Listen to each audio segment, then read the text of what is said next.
Welcome to Flat Earth. Before he continues, this is a geometric prediction, assuming that there is no atmosphere at all.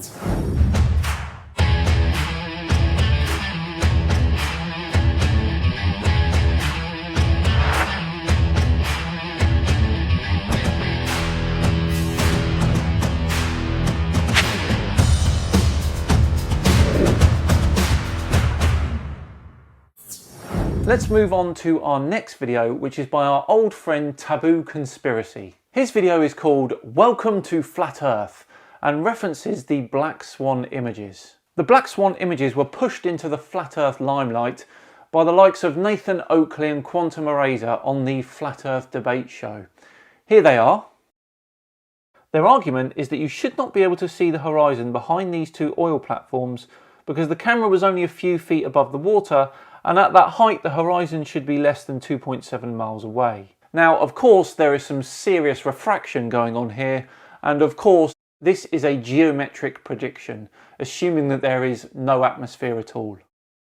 This photo has never been repeated. This photo has never been repeated.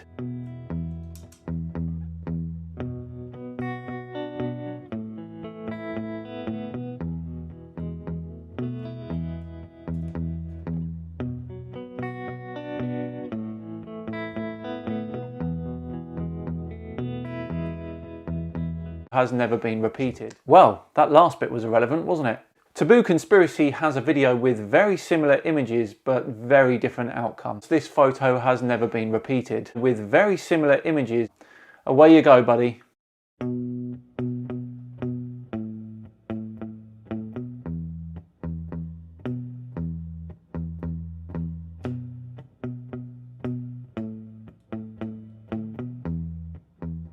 Before he continues, this is a geometric prediction, assuming that there is no atmosphere at all.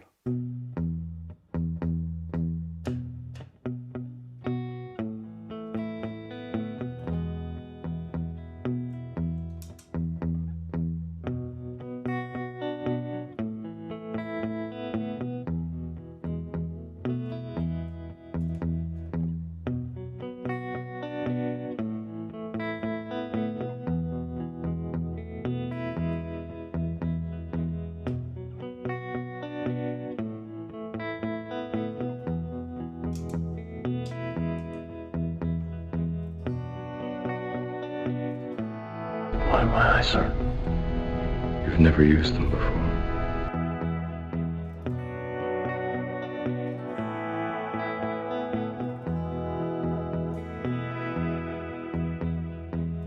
Now, what is clear here is there is some turbulence in the atmosphere, as well as some refraction. Granted, not as much as the Black Swan photos, but there is still some there. Why my eyes, sir? You've never used them before.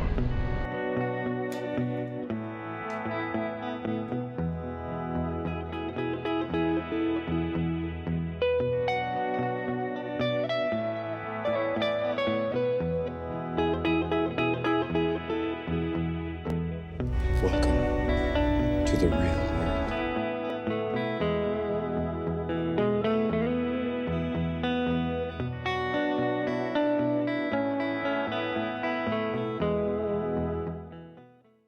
This is far from conclusive. There's also land beyond those oil rigs, and what are they all of a sudden being blocked by from the bottom up? Land beyond those oil rigs, land beyond those oil rigs, land beyond those oil rigs, and... Here you go. This is the end of Santa Cruz Island. It abruptly stops. Quite a distance away from that right platform, correct? Focus your attention over here. Uh-oh, what's that? That's another landmass over here. That's Anacapa Island. There is about 4 3/4 mile distance between the end of Santa Cruz Island and Anacapa. What I'm trying to say is he is looking out into open water. And I'm going to show you that here in 1 second. We're going to take a look at those two islands. We're going to take a look at the line of sight down the lane of the platforms and the two islands. Like I said, The one to his right is Santa Cruz Island. What do you see over here? Right? His line of sight, it was real close, right? But no cigar. And the island to the left, like I said, was Anacapa Island. And there's 4 3/4 miles between here. His line of sight from his position through these platforms is out to open ocean. So there is no land behind those platforms. Y'all tracking me?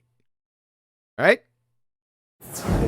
There's also land beyond those oil rigs. Well, that last bit was irrelevant, wasn't it? Check out this clip from Al K, who shows us how refraction and the apparent horizon works. Before he continues, this is a geometric prediction, assuming that there is no atmosphere at all. Alright, so we're going to try a very simple looming demonstration. We've got this lemonade bottle, and I've got 2 pieces of blue tack stuck to the side of it. The first one's just in line near the edge and the first letter of this piece in the red where it says slimline, and then another piece behind that near the L. And all we're going to do is turn the bottle so that it goes beyond our horizon in our view.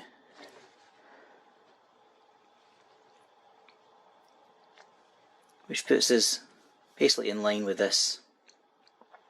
And then, simple test, we'll put it in water which will refract the light coming from the bottle, and that's going to loom these pieces so that we can see them in the camera.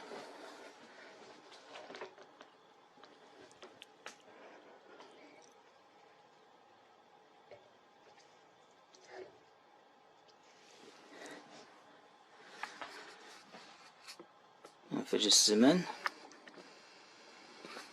I'll just adjust the focus. Okay, so we can see that first piece sticking out. Excellent work, Al K, and a thorough debunking of the black swan. Carmona was in my premiering stream chat and mentioned that SciManDan had done a response to the black swan. Now, I regularly search for rebuttals to exactly that, and I haven't seen it. So I'm not subscribed to him. To be honest, I ran out of time and didn't get the opportunity to actually go from the premiering stream to setting up this show and look for SciManDan, although that was in the back of my mind the whole time. Have any of you seen SciManDan's response to the black swan? I already know what it is, but have any of you seen it? No, I haven't seen it. It's the same response. So shout out to Itzik Carmona, subscribe today. He has explained that he's just stuck a straw in some water. So he's showing an effect of a transition change, Snell's law, refractive effects. So his argument is the same as all of the rest of them. The horizon is refracted. So if the horizon is refracted, it's not geometric.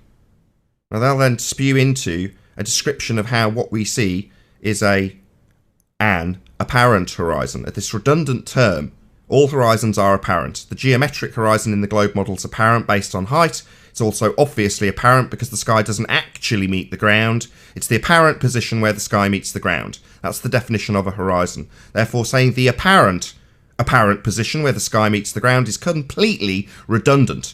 But they use this word apparent to give them a second horizon, the one that's refracted, a refracted horizon. So this is a response to who we were just talking about a moment ago before we were talking about SciManDan. Was it Kosho who's doing the rounds with the same refracted? Go on. Yeah, Kosho. So SciManDan's response is the same. The horizon we see is refracted. Therefore, it's not the geometric horizon in the model. Well, let's just give him the same response as everybody else has had. SciManDan, we only have one horizon. The horizon on screen now is that horizon. Now, if you were to assert that that horizon is refracted, it's not geometric. Now, if it's not geometric, it's not the one in your model. And we don't have two horizons. You're yet another idiot in a long stream of idiots that don't realise, by declaration, if the horizon's not geometric, it's game over geometric model. Because your model requires a geometric horizon, and we've only got one. So what you're doing is pounding the C4 fire with a massive hammer, declaring that the horizon we see is not the geometric horizon in your model, in spite of the fact we only have one horizon. Yours is geometric. That's the first problem you have.